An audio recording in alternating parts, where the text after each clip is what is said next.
Ok, còn là do bạn bỏ đom do mà luộc trong tờ lại trên đánh lơ Facebook so bỏ sân trình nhóm thua bán này tặng ngõ khăn thua bán đấy thử ấy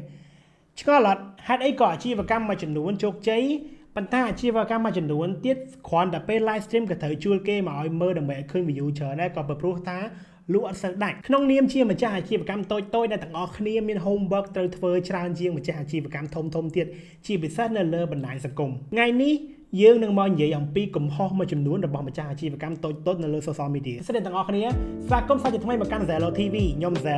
ខ្ញុំក៏សូមអរគុណសម្រាប់ការគ្រប់គ្រងរបស់អ្នកទាំងអស់គ្នាកន្លងមកដែរបើសិននេះជាលើកទី1ដែលអ្នកទាំងអស់គ្នាមើលវីដេអូរបស់ខ្ញុំសូមកុំភ្លេចចុច like ឬមួយក៏ follow ហើយកុំភ្លេចដាក់ cipher នៅក្នុង Facebook បើសិនជាអ្នកទាំងអស់គ្នាមើលនៅក្នុង YouTube សូមកុំភ្លេចចុច subscribe ហើយបាន notification ដើម្បីទទួលបានវីដេអូរបស់ខ្ញុំរៀងរាល់សប្តាហ៍ទី1មើលងាយយុទ្ធសាស្ត្រទីផ្សារគិតថាគ្រាន់តែមានផលិតផលល្អមួយគឺគ្រប់គ្រាន់ហើយជាពាក្យមួយ clear ដ៏ឆោតបំផុតដែលខ្ញុំអាចលឺម្ចាស់អាជីវកម្មមួយនិយាយនៅក្នុងឆ្នាំ2020បានសម័យមើលបើសិនជាខ្ញុំសរសេរសភៅដ៏ល្អមួយក្បាលតែខ្ញុំអត់យកវាទៅដាក់តាំងនៅក្នុងបណ្ណាគារអ្នកទាំងអស់គ្នាគិតថាមានអ្នកគេឃើញអត់គុំថាឡើយមានអ្នកទិញគួរយកពេលទៅពិនិត្យមើលដៃគូប្រកួតប្រជែងរបស់អ្នកទាំងអស់គ្នាថាតើគេកំពុងតែធ្វើអីមិនមែនឲ្យអ្នកទាំងអស់គ្នាទៅចម្លងទេក៏ប៉ុន្តែមើលហើយរៀនឆ្ងល់ថាហេតុអីបានជាគេរើសយកយុទ្ធសាស្ត្រទីផ្សារមួយហ្នឹងមកធ្វើហើយរៀនគិតថាតើគួរតែស្វែងរកអីដែលស្តៀងហ្នឹងដែលយកមកធ្វើសម្រាប់អាជីវកម្មរបស់យើងខ្លួនឯងហើយមើលទៅអាចជោគជ័យបានទី2គឺច្រឡំគ្នារវាងការ sell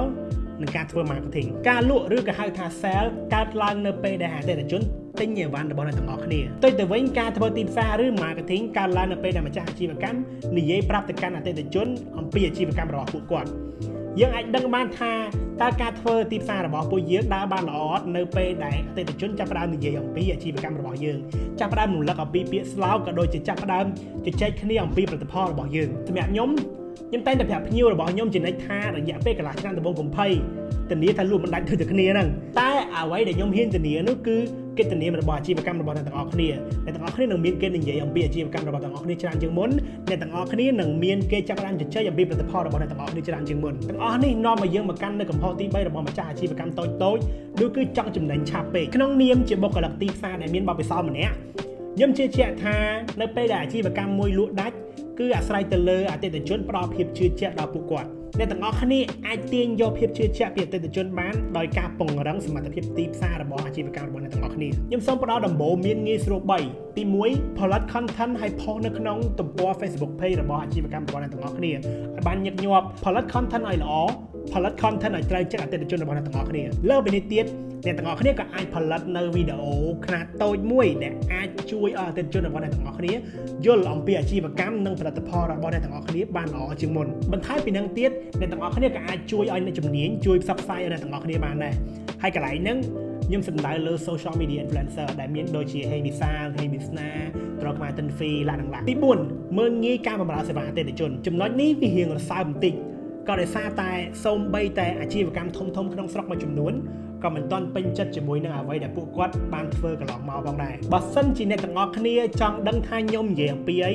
សូមចូលទៅក្នុង Facebook ហើយចូលទៅកាន់គេហទំព័រ Facebook page របស់ Kwai the Cambodia ឬក៏ Tube Cafe Cambodia ចូលទៅគ្រប់ post ចូលទៅកន្លែង comment របស់ fan ពួកគាត់ហើយចូលទៅអាន reply ដែល page ធ្វើការឆ្លើយតបទៅកាន់ fan របស់ខ្ញុំអ្នកទាំងអស់គ្នានឹងយល់អំពីអ្វីដែលខ្ញុំចង់និយាយហើយក្នុងនាមជាបុគ្គលិក marketing ម្នាក់ខ្ញុំស្ញាច់សរសើរដល់ពួកគាត់មែនទែនដែលចេះប្រើ tool ដែលមានស្រាប់ហើយងាយបែបនេះ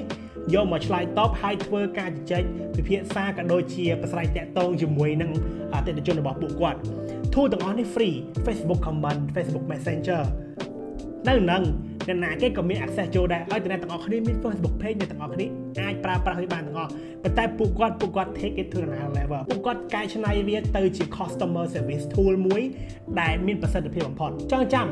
អតិថិជនចូលចិត្តបទពិសោធន៍ដែលថ្មីប្លែកបទពិសោធន៍ដែលសប្បាយរីករាយបទពិសោធន៍ដែលមានប្រយោជន៍ហើយបទពិសោធន៍ដែលរហ័សទាន់ចិត្តហើយសម្រាប់ខ្ញុំផ្ទាល់ក្នុងសម័យនេះខ្ញុំអត់ជឿថាមានអីដែលរហ័សទាន់ចិត្តជាង social media អូខេនេះជាអ្វីដែលខ្ញុំចង់និយាយនៅថ្ងៃនេះស្ដាប់ទៅមើលទៅសាមញ្ញត្រូវទេ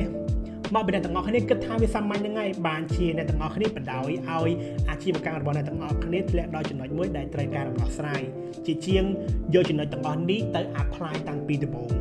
ខ្ញុំសង្ឃឹមថាអ្នកទាំងអស់គ្នាបានទទួលយកនៅព័ត៌មានមួយចំនួនដែលល្អហើយអាចយកទៅជួយអាជីវកម្មរបស់អ្នកទាំងអស់គ្នាឲ្យបានរីកចម្រើនជាងមុននៅក្នុងថ្ងៃនេះខ្ញុំសូមអរគុណសម្រាប់ការមើលរបស់អ្នកទាំងអស់គ្នាម្ដងទៀតបើសិនអ្នកទាំងអស់គ្នាពេញចិត្តវីដេអូរបស់ខ្ញុំថ្ងៃនេះសូមកុំភ្លេចចុច like ឬមួយក៏ follow ហើយដាក់ cipher នៅក្នុង Facebook សម្រាប់អ្នកដែលមើលក្នុង YouTube សូមកុំភ្លេចចុច subscribe ហើយបាន notification ខ្ញុំជួបអ្នកទាំងអស់គ្នានៅវីដេអូក្រោយសប្តាហ៍ក្រោយ